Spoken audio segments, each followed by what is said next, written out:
Ahora, para este sistema mecánico traslacional nos están pidiendo encontrar la función de transferencia g de s igual x1 de s cuando la entrada es la fuerza externa. ¿Ok? Entonces, lo primero que hacemos es expresar todas las impedancias en el dominio de la frecuencia. ¿Ok? Entonces aquí vamos a tener la masa 1, que sería igual a s cuadrado.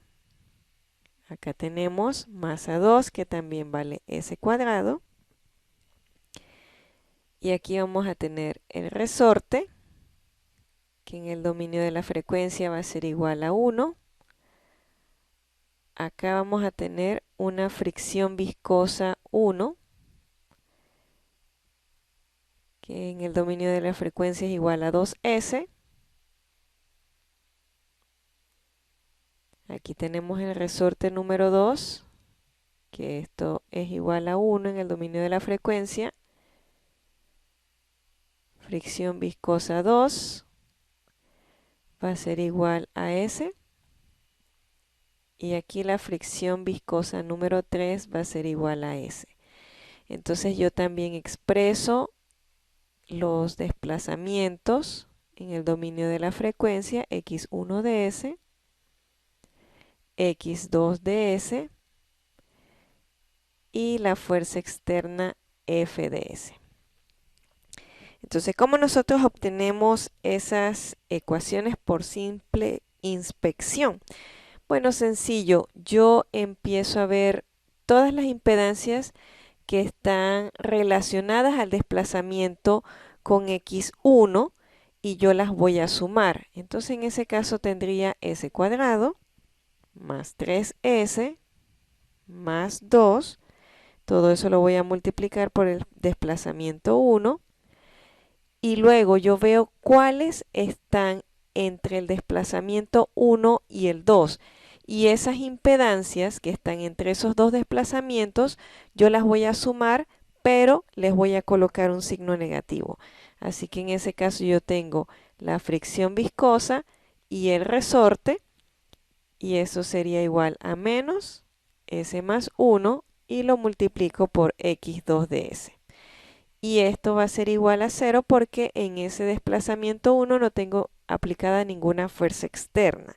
Entonces, para la ecuación número 2, yo veo cuáles son las impedancias que están entre los dos desplazamientos, 1 y 2, y eso lo voy a sumar, pero le voy a colocar un signo negativo, o sea que tendría S más 1 negativo por x1 de S. Y luego voy a sumar todas las impedancias que están relacionadas al desplazamiento x2. O sea que allí me quedaría s cuadrado más 2s más 1 multiplicado por x2 de s, y esto va a ser igual a f de s porque es la fuerza externa que yo estoy aplicando a esa masa que está relacionada con ese desplazamiento. Bien, entonces una vez tengo estas dos ecuaciones, yo voy a escribir que x1 de s va a ser igual,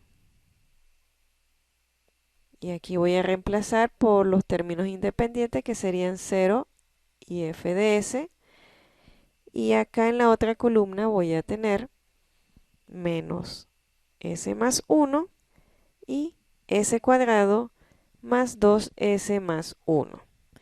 Y en el denominador voy a tener s cuadrado más 3s más 2 menos s más 1 menos s más 1 y s cuadrado más 2s más 1.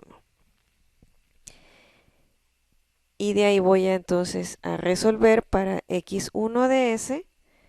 A mí me va a quedar que esto es s más 1 por f de s dividido entre s más 1 elevado al cuadrado por s cuadrado más 3s más 1. De ahí entonces yo puedo simplificar esto con esto y me va a quedar entonces que mi respuesta final va a ser x1 de s dividido entre f de s va a ser igual a 1 dividido entre s más 1 multiplicado por s cuadrado más 3s más 1.